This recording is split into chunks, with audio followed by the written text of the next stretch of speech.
Hi, I'm Kristy. Welcome to Weird and Witchy Shit, a place for, weird and witchy shit. Here we talk about everything from the magic of yoga, rituals, tarot, crystals, astrology, self-love, mental health, spiritual stuff, spooky things, and anything of the mystical variety. So if that sounds like the kind of shit you're into, then you're in the right place, my friend. Welcome to the coven.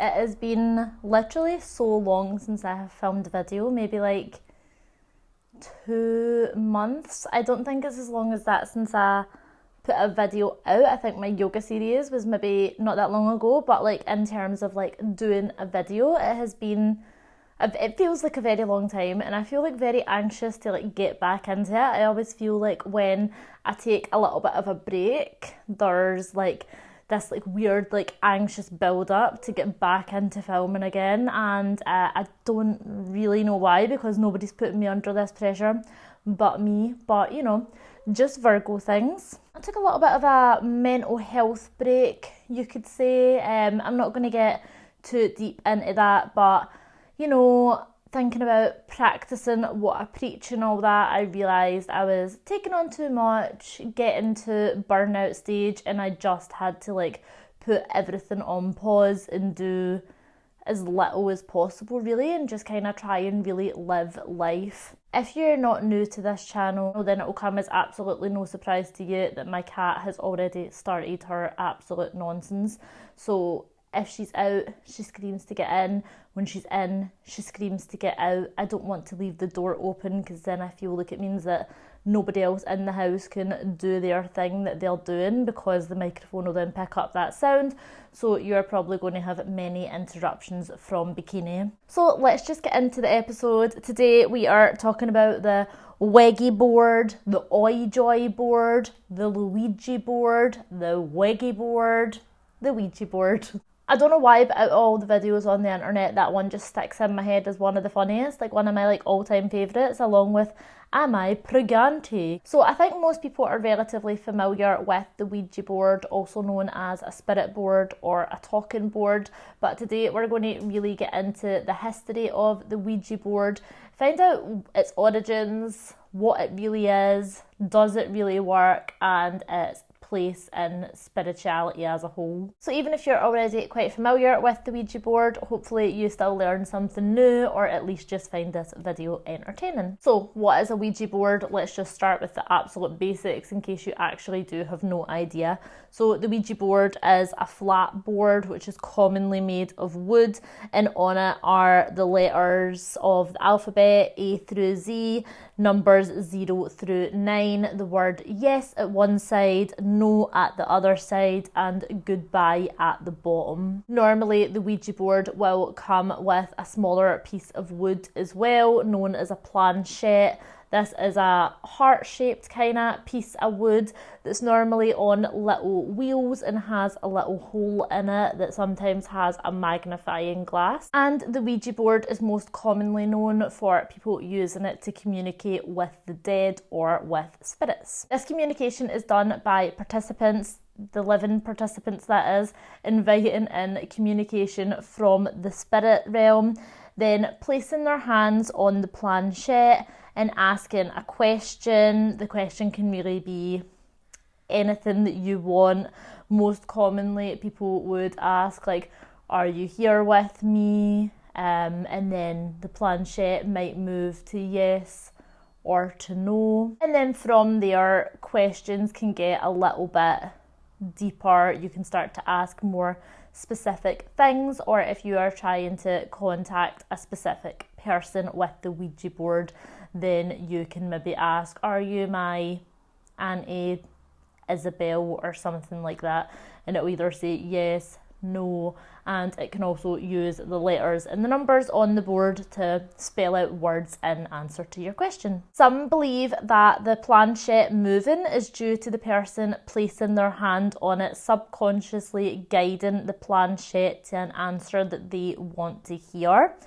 And some people believe that this is just real communication with the dead, and this is just a way for the dead to be able to connect with the living, which I mean, that can be a great thing if it's your sweet Granny Betty that you invite in and you get to say a final goodbye to her, but not so good if you accidentally invite in some sort of dark entity or demon into your life. It's also worth saying here that the name Ouija Board is a brand name, but it's one that nowadays is commonly used for all talking boards. Kind of like the way that you would say to somebody like, oh, pass me the sellotape, even though it might not actually be sellotape, it's a brand name, it's actually sticky tape, but most people just call it sellotape. Most people just call all talking boards Ouija boards. So to really understand the history of the Ouija board, we need to talk a little bit about automatic writing or planchette writing. And this automatic writing technique dates back as far as 1100 AD, which is well over 900 years ago. So this method was really common in China and it was known as fuqi. I'm really sorry because there's a few Chinese words that I'm going to try and say here.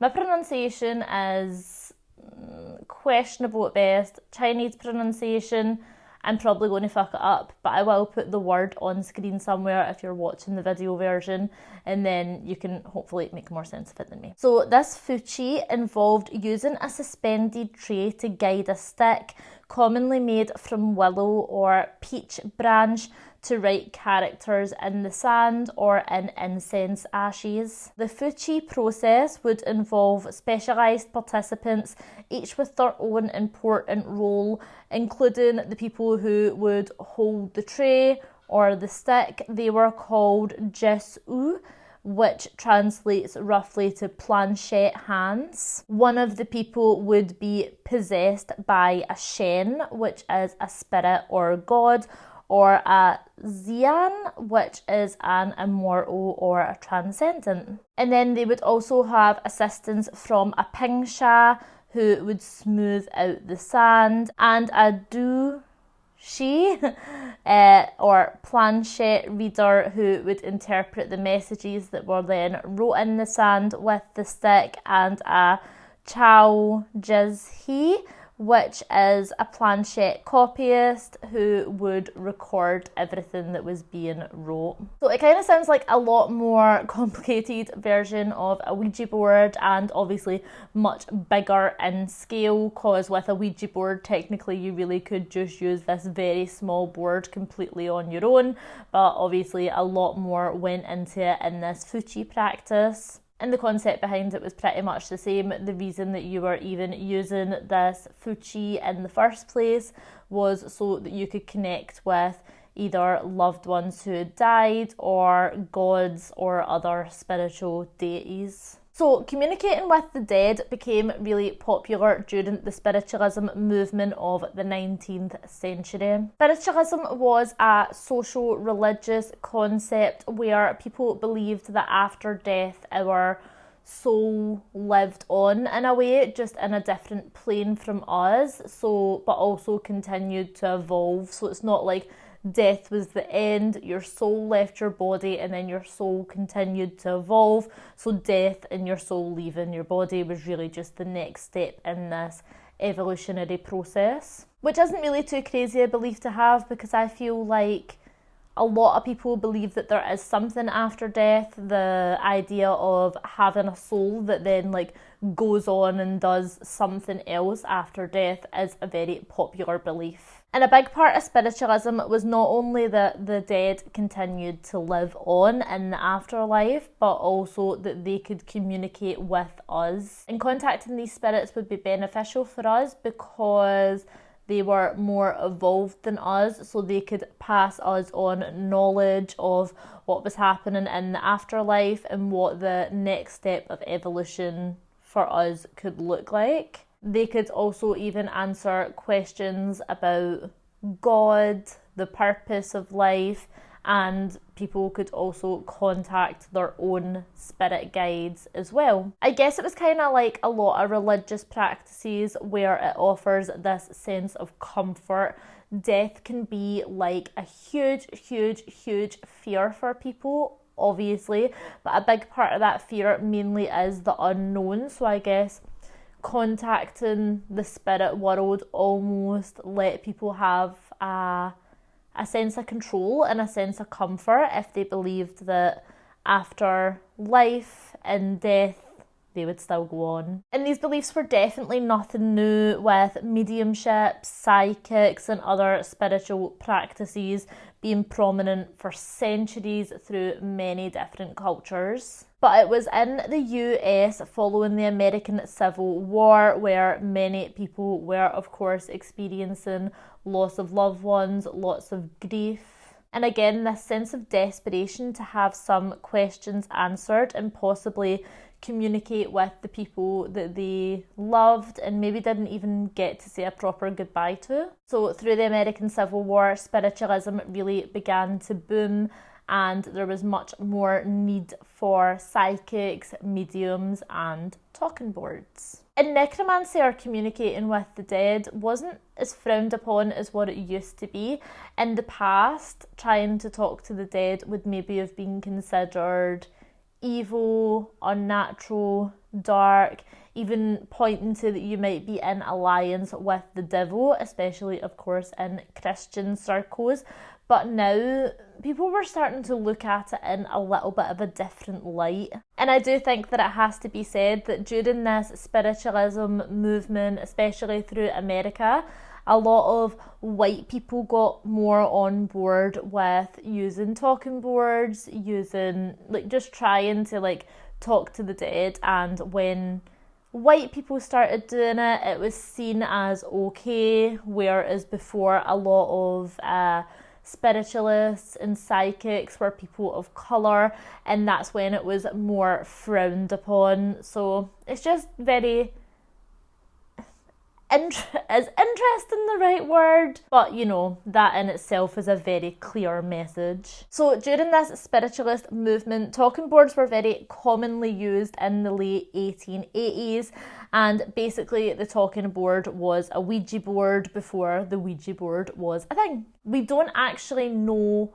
who came up with the actual first talking board, but because talking board and Ouija board have kind of meshed into one, and normally the credit for the talking board goes to the creator of the Ouija board, even though before the Ouija board the talking board had been a thing for a very, very long time. So there is a couple of different stories as to how the Ouija board as we know it now became popularised, and it's a kind of complicated, messy story, so I will try and tell it as best I can and as briefly and concisely as I can. So the Kennard Novelty Company was a company in Baltimore, Maryland in the US, and the first to produce the Ouija, the wonderful talking board.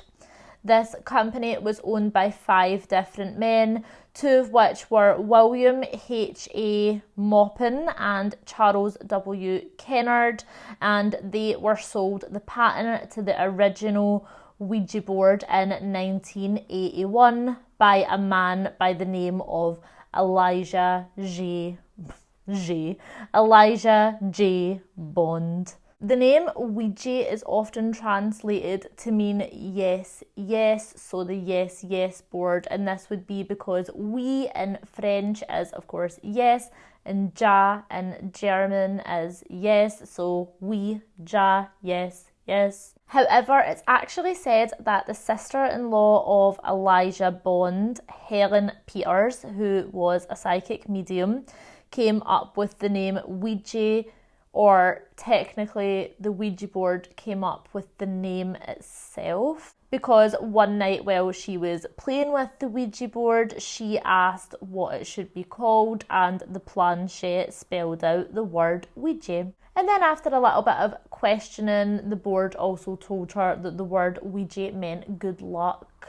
So now actually the house in Baltimore where Helen named the Ouija board, it is now a 7-Eleven convenience store, but there is a commemorative plaque on the wall for this very event. So for Elijah and Helen to actually get the first original patent for the Ouija board, they had to actually prove to them that it worked as it was advertised, i.e. for psychic practices, mediumship and necromancy. So the patent officer told them that if the Ouija board successfully spelled out his name, which neither Helen or Elijah actually knew, then okay, you can have the patent for it.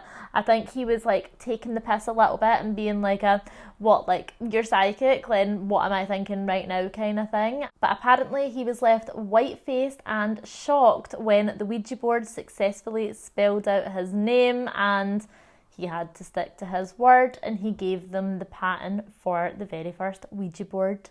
It is said, however, that the huge success of the Ouija board was actually more down to the wonderful marketing skills of entrepreneur William Fuld, and he even managed to get adverts for this board in very popular catalogues in magazines such as Sears. One advert read, "Ouija, the magic game, remarkable, interesting and mystifying game.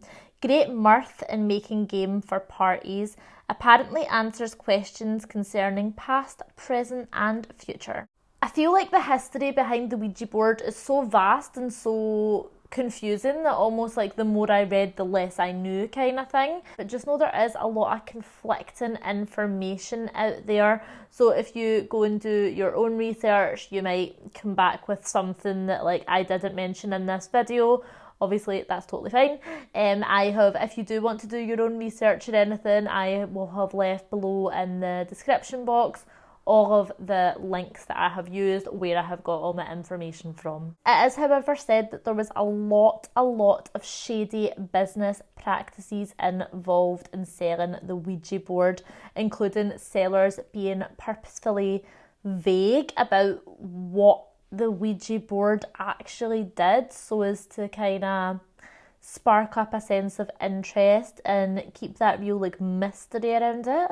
Also, a lot of sellers didn't particularly care if the Ouija board actually did work. They just needed people to believe that it actually worked. Like, yeah, you're going to like be able to like communicate with your dead loved one. Yeah, sure, why not? Buy it. It is also rumoured, but there's not much solid evidence to say, that a friend of Elijah's by the name of E.C. Riche was also one of the founders of the Ouija board. Riche was a coffin maker, and when I heard this, like my naive little brain was like, oh yeah, I guess like that kind of makes sense that a coffin maker would be involved in this because of like woodwork skills that would be needed to actually make the Ouija board. I guess he would have those same skills if he's out here making full-blown fucking coffins. So that's where my brain went to with that. But then I watched a video by Hayley Elizabeth, and I love her by the way, and she was talking about conspiracy theories in this, and one of the conspiracy theories was round about the Ouija board. And she actually said like, the board was put in funeral parlours so that when people were coming there grieving their dead loved ones and they were like, oh, what's that weird board over there, then they could be like, that board is going to help you connect with someone who's died. Is there by chance anyone that you'd want to connect to who's died? And then like they would obviously sell the board to them. And that was such like a light bulb moment for me, because I'm like, how naive am I? Because that actually makes so much sense. So like I said, this popularity of the Ouija board really started to rise, and it was really common for people to have a Ouija board in their home, whereas before people would have to go to a professional medium. This almost like cut out the middleman. So since 1981, ownership of the actual Ouija board trademark has been passed around a whole bunch, and now currently it is Hasbro who owns and has the rights to the Ouija board. That is right, Hasbro, the toy company. It doesn't get much spookier than that. Okay, so I guess you're asking, like, does the Ouija board actually work? And that depends, I guess, on who you ask. The short answer is yes, the Ouija board works, but does it work in communicating with spirits? I think it's obvious that the Ouija board does something. You play the game, the planchette moves, and it answers a question of sorts. But is this communicating with other realms? So because the Ouija board kind of defies all logical thinking, scientists are of course incredibly skeptical about it, and they think that the reason that the planchette moves when you place a finger on it is due to something called the ideomotor phenomenon. So this phenomenon is when you make movements unconsciously because of what your mind is thinking of. The phrase ideomotor phenomenon is most commonly used in reference to the process whereby a thought or mental image brings about a seemingly reflexive I have tried to say this fucking word so many times, or automatic muscular reaction, often of a minuscule degree and potentially outside the awareness of the subject. This means that people that use the board might not necessarily be lying or just moving the planchette about for shits and giggles. They might not actually realise that they are subconsciously moving the board. For instance, if there's someone in particular in your life who's died and you really desperately want to talk to this person, when you ask the question, who's there, your mind is obviously going to be hoping and thinking that it's the person that you want to communicate with. So subconsciously, that might mean that your hand moves the board without even realising it. But in my opinion, that is a very sceptical way of looking at things. And if you know me, you know that I always say I believe in everything, even if that means communicating with spirits, communicating with the dead, or possibly even demons. So as innocent as the Ouija board can seem, helping you connect to loved ones or even to spirit guides, a lot of people believe that using the Ouija board actually can invite things in, such as evil spirits, dark entities, demons, or even Satan himself. And this means that these dark entities can haunt your home or even possess you. So one incident that really sparked this fear was that of Ella Crawford in 1912 in Chicago. So Ella was going through a pretty rough time. Her husband Joseph had recently died and she was left to be a single mother to her adopted daughter, Eleonora. As if that wasn't bad enough, Ella was already struggling pretty bad mentally as well, and she had been diagnosed with melancholia and hysteria brought on by a prolonged illness.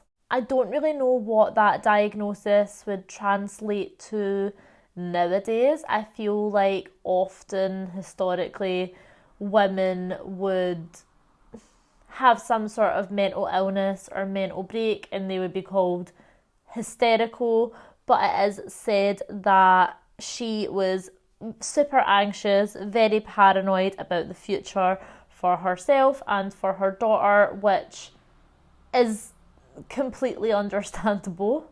Unfortunately, Ella went to a spiritualist to hopefully have some of her questions answered, but things only got worse for Ella when the spiritualist told her that a dark man and a light woman were haunting her and her daughter. And then she sent Ella off on her merry way, mentally ill, struggling, paranoid. She sold her a Ouija board and let her go. This would lead to terrible consequences for both Ella and her daughter. I mean, she was obviously in a very vulnerable position at this time and very mentally unwell. However, whatever the board told her led her to committing an awful crime where she attempted to murder herself and she killed her daughter. On November 12th, 1912 at 10 a.m, Ella showed up to her neighbour's door covered in wounds saying, "I have just killed my little girl and I wanted to kill myself, but I'm having an awfully hard time of it." Ella had took her 8-year-old daughter Eleonora to the bathtub and drowned her. Following this, Ella tried to slit her own wrists to end her life, but she was unsuccessful. She then took a hatchet to her own head and still survived. She then tied a clothesline to a chandelier to hang herself, which also didn't work. So she then tried to poison herself by drinking a full bottle of hair dye, and she still survived, and that is when she went to the neighbour's house. This story is so truly horrible because obviously what Ella done to her daughter is completely unforgivable. I know that you're not responsible for other people's actions, but I feel like the medium that she went to has to take some responsibility for this, knowing that someone is clearly very paranoid. They're coming to you for answers and to tell them that people are after her and after her daughter, send her away with a Ouija board just to kind of make a quick buck kind of thing. I do feel like some of the responsibility does fall on that medium for sure. And as someone who does read tarot cards, often people come to you when they are like vulnerable and they're really like needing reassurance, and I just think it's so fucking irresponsible and it's so immoral to give somebody that message that someone is like after them. That's not your place to say that, especially when somebody's like so clearly struggling. And I can't even fathom what kind of headspace you would have to be in if somebody came to you in distress for you to tell them that, give them a Ouija board and just send them on their way.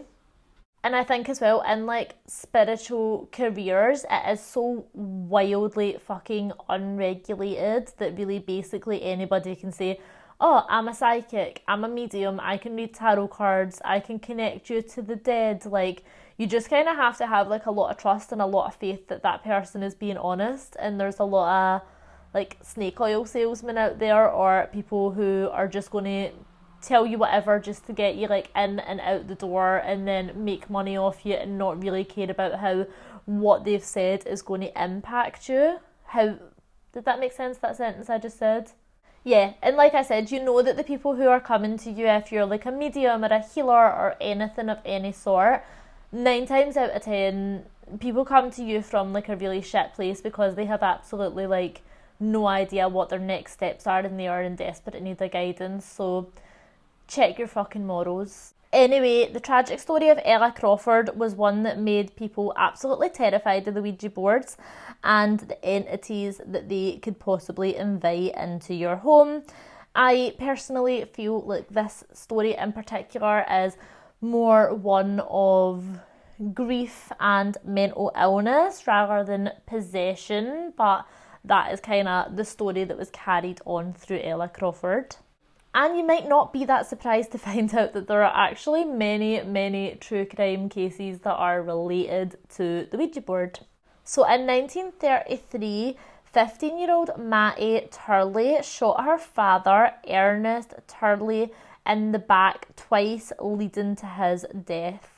Mattie said that the reason that she killed her father was because while playing the Ouija board with her mother, Dorothea Turley, the board told her that she had been ordered by the spirit realm to kill her father so that her mother could marry another man who would make her much happier. Mattie claims that her mother told her that she definitely could not be arrested for her crimes because this was a message from spirit. Dorothea denied ever telling her daughter this, but she actually did go to jail anyway, but only for 3 years before her conviction was overturned. And Mattie had to spend the rest of her childhood in juvenile detention and never ever spoke to her mother ever again. In 1995 in London, 11-year-old Michael McCallum lured a younger boy, Michael Eridge, into his home to play Ouija. When the board spelled out the letters kill, McCallum stabbed the little boy to death because he believed that it was a message from Satan. For this, he pled guilty not to murder but to manslaughter, and he had to spend the rest of his time in a mental institution.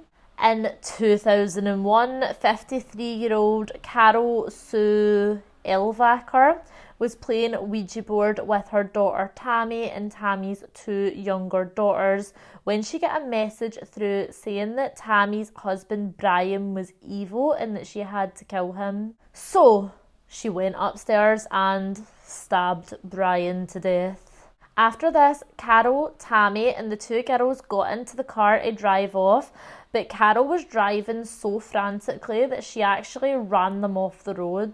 Thankfully, no one was hurt, but Carol actually tried to push one of the little girls out in front of moving traffic because she believed that this girl had inherited her father's evil. I don't believe that the girl was hurt, but Carol was arrested but deemed to be insane and had to go to a psychiatric hospital. And then probably one of the most famous real life possession stories that there actually is the story of Roland Doe. And the story of Roland Doe is so interesting that I am actually giving it its own entire deep dive video, which I'm really excited to film. I've already planned it all, scripted it all out. I just need to film and edit it, which I'm hopefully going to do next week, so it shouldn't take too long to get up. But to briefly summarise, Roland Doe was a 14-year-old boy in the late 1940s who went through a series of exorcisms performed by the Catholic Church as he was an alleged victim of demonic possession. And people believe that this demonic possession came about because he would meddle in spiritual things such as the Ouija board. And if you have ever seen the iconic horror movie The Exorcist, then this is actually the real life case that inspired that book and then the film. So I just think I'll finish off with my beliefs on the Ouija board. I completely know that my beliefs aren't going to be everybody's beliefs. I think that the Ouija board is just a board. I don't think there's anything particularly special or mystical about it in any way. I do absolutely think that the Ouija board can be used for connecting to other realms or spirits or maybe even the dead as well. But I don't think that it's the actual Ouija board itself that's got anything really special about it. I think it's just like a tool or a medium that can be used to communicate, and I guess the same way that tarot cards or a pendulum or going even super deep into a meditative state can do. So I don't think that the Ouija board is evil. I think it's just a board. And with a lot of things, it all depends on your energy behind it and your intention behind it. Basically, the board itself is neither good nor evil. It's literally just a board. It's literally just a tool that you can use for these things, just like a hammer's just a hammer. It doesn't do anything if it's just lying there. It requires you like picking up and using the hammer for a specific purpose. Kind of same thing with the Ouija board. I don't think if you buy a Ouija board from a toy shop and just have it in your house, it necessarily means that that board is going to be possessed and you're like inviting like evil spirits into your home or anything like that. I think if you literally just buy a Ouija board off the shelf, you're just buying a Ouija board. But I do believe that you can use it as a tool for communicating with spirits. Would I recommend it if you're not well prepared and well versed on what you're doing? No, don't go doing that shit all William. If you'd like to continue the conversation, you can get me on Instagram at kristys_coven. That's KRISTYS_coven. You can also find me on YouTube at kristysyogacoven, where I post a lot of free yoga classes and shit like that, and I'd love to have you join because it's not a coven if it's just me. And until next time, bye!